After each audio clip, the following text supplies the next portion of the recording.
Dahil sa binigay ni Ramon upang ipag-shopping ang magulang ni Mokang ay magiging mapagmataas si Marsing dahil alam niyang mayaman na sila at ngayon ay nakatira sa mansyon.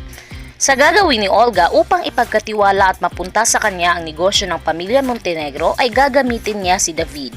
Ipapakita na ni Ramon ang totoong negosyo ng pamilya Montenegro at dahil uutusan ni Olga si David na tanggihan lahat ng inaalok ni Ramon at Don Julio ay gagawin iyon ni David.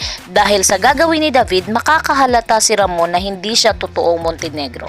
Nang dahil dito ay makakahalata si Ramon kay David. Dahil magaling magtago si Olga at David, wala itong makikita.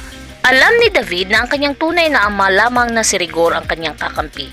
Ngunit sa gagawin ni Olga at sa kasikiman ni David ay mapapahamak ang kanyang ama na si Rigor. Sa kabilang banda, kahit sino ay hindi na natatakot si Marsing na baka balikan sila ng karma dahil ginawa na nila ang parehong ginagawa ni Roda noong mayaman pa ito. Naging matapobre na sila sa lahat ng kapitbahay nila noon at mas doble pa ang sisingilin nila sa kay Roda noong nagpapautang pa ito. Nang dahil dito ay maraming magagalit kay Marsing at Nita dahil hindi nila palalampasin ang taong may utang sa kanila. Naging bato ang puso ni Marsing dahil sa ginawa ni Roda noong sila'y nangangailangan pa, kung kaya't kahit anong magmamakaawa ni Roda ay wala silang pakialam at nararamdamang konting awa dito. Dito, mapapagtanto ni Roda na sa sobrang sama niya noon ay kahit isang kapitbahay ay walang tumutulong sa kanya, kung kaya't mamumulubi siya ng todo.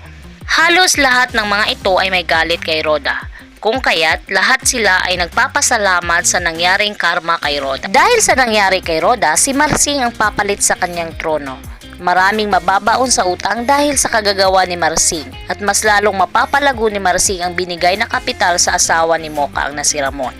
Tuturuan ng leksyon ni Marsing lahat ng alipusta at ng lait sa kanya noong sila'y nangangailangan pa. Ipaparamdam niya kung ano ang nararamdaman nila noon kapag sila ay nangangailangan at walang tumutulong sa kanila.